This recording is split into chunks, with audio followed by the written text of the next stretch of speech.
Tencent Games announced the Season 1 Adventure Pass for Ring of Elysium. Path of Exile is ready to make its way over to the console realm. Warframe hypes up its largest update ever, and why is Gary Busey in a Santa hat in a game trailer?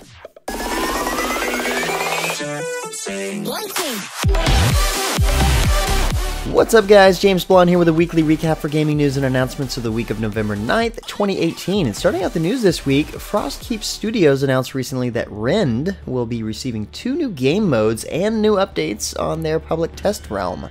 These new modes, Classic and Exploration, look to offer a different flavor of gameplay for players to try and are accompanied by player-requested changes to Research Sparks and Ascension Points. In the new modes, Ascension through Spirit Collection will not be a win condition, and Reckonings will not occur. On Classic servers, players battle for supremacy by laying siege to other player bases, doing battle in PvP wars, capturing control points, and collecting bounties. These new modes will allow players to form clans, and progression is on a per-character basis. In addition, Research Sparks have been changed to improve the original play mode, now called Faction War. Sparks will now drop from creatures, with each family offering one of the 4 types. Ascension point management will also be updated, moving from a per-server basis to a global tally tied to each player's account. Ascension points earned from gameplay in any of the 3 game modes, and Ascension perk unlocks will now count for all servers. Honestly, it seems like a decent-sized update from what I can tell. It might be worth checking out. And speaking of checking out, the next expansion for Warframe Fortuna is coming out this week. Keeping in theme with the Plains of Eidolon expansion, Fortuna will also be a sweeping open-world landscape and takes place on Venus this time around. New players and vets alike gain access to this new content quickly, and it'll be available for everyone for free, of course. You'll be able to explore the new terrain on foot, the new Bondi K-Drive hoverboard, which seems pretty legit, or your Arcwing.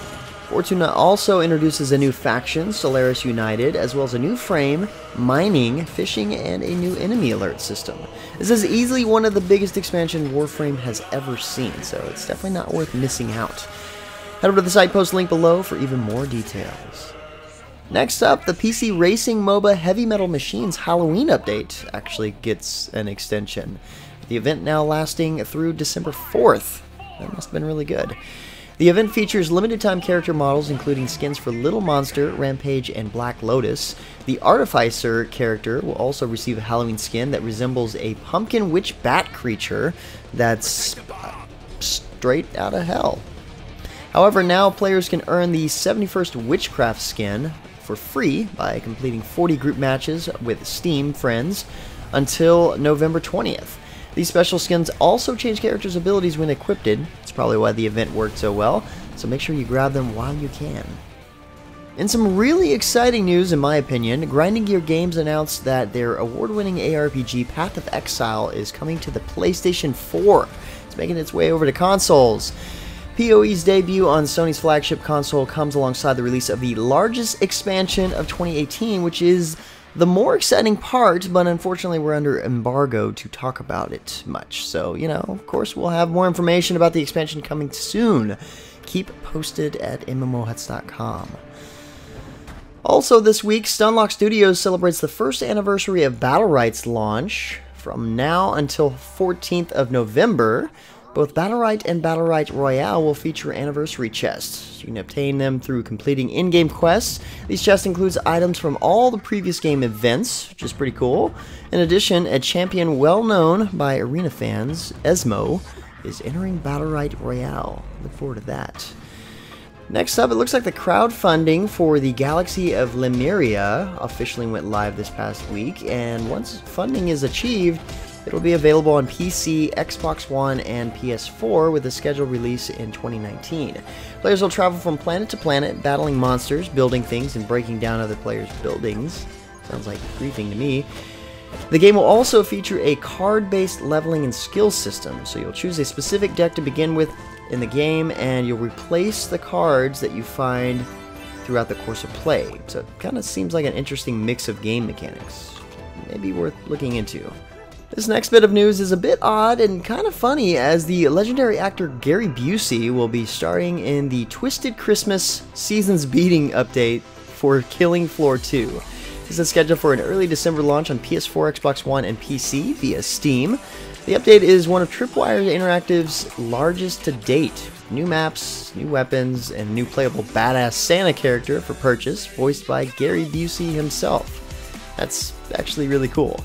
He also voiced the Trader in the update, which is free for all players during the Christmas event, so not a bad update. Just, you know, a little early for Christmas stuff in my opinion, but then again we're starting to see that everywhere else we go, so I guess I can't be too surprised. And on that note, Tencent Games has announced the first 8-week seasonal event in Ring of Elysium, the Season 1 Adventurer Pass. Starting this week, players can earn exclusive in-game items by playing the game and leveling up specific tiers. As season tiers are increased, different rewards will be unlocked, such as new icons, portraits, gliders, climbing gear, and snowboard skins, background music for the lobby, and so much more.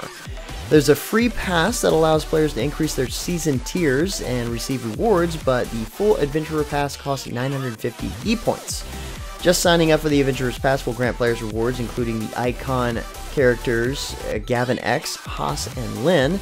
They also gain access to exclusive Adventurer Weekly challenges, a continuous XP bonus, and more. In addition, players who purchase the Season Pass later won't miss out, as they will earn premium rewards based on the season tier they already achieved. Next up, the long-awaited Come To Us and Funko Pop partnership comes to life in the form of adorable collectible characters from the mobile strategy RPG Summoner's War. Fans of the game will have a chance to buy 4 different monsters from the game, lovingly rendered in adorable Funko style. To celebrate, we're actually giving away a complete set of the figures, so if you want to enter, check the link in the description below to visit the giveaway thread. Once you're there, simply leave a reply telling us your favorite of the 4 figures, and one lucky winner will be announced on Friday, November 16th. Rules and conditions apply. In other interesting news, Neverwinter, The Heart of Fire, the latest update for the popular Dungeons & Dragons MMORPG, features voices of popular Penny Arcade creators Mike Krahulik and Jerry Hawkins, as well as their famed Dungeons & Dragons adventuring party, Acquisitions Incorporated. Fans of the duo will have the opportunity to do quests for the group, leading up to and including the recovery of the titular gem, the Heart of Fire. This expansion features the new campaign, a new skirmish, a complete overhaul of the profession systems, and changes to the salvage and dungeon in chest, no longer requiring keys, it seems. The new expansion launched a couple of days ago on PC and will eventually be available on console. Also starting this week in MapleStory 2, Maplers can join Chaos Raids for 2 new dungeons, Shadow Altar and Moonlight Fortress. On November 30th, these dungeons will be joined by a third known as the Ludibrium Clock Tower. The update bringing this new content to life also features a series of quality of life changes, including improved dismantle functions, a wardrobe feature for easy switching out of gear presets, a party ready check, a piano roll for composing blank music scores, and so much more. For a complete breakdown of what's new in this update, head over to the site post at MMOHuts.com. And finally, for a last bit of news, announced recently, Pagan Online is a new hack-and-slash RPG from Wargaming and Madhead Games set in a pre-Christian world. In a land of savage enemies and ancient gods, players battle through a demonic dystopia that's equal parts manic and mystic. Scheduled for launch in 2019, they have opened registration for pre-launch tests known as Trials now. That's happening now, so if you'd like to sign up, check the link in the description. The trailer you see here is nice, though cinematic. Show me some gameplay and sign up I shall.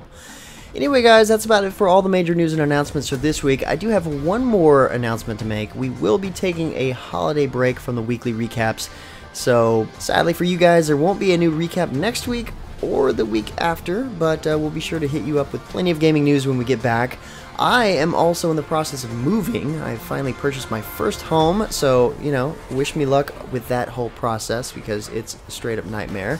But like always, thank you so much for your support. For more information on the news topics, you can check the links in the description below. Feel free to discuss the news or even more news in the comments below. And don't forget to like, subscribe, and share this video. But until next time, guys, that's going to be it for me. I'm James Blonde. See you out there, gamers.